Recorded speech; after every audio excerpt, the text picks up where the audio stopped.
मियां साहब, how are you?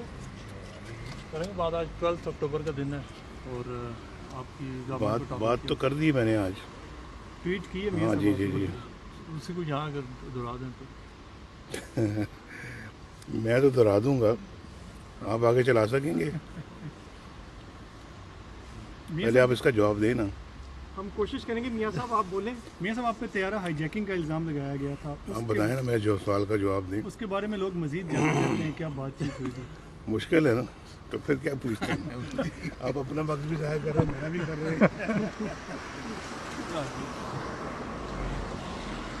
मियां साहब से बात ही नहीं मिल सकी अभी तक 12 अक्टूबर को जो लोगों ने आगे बढ़े। आप तो खाएंगे नहीं तो क्या फ़ायदा पूछने का आपको।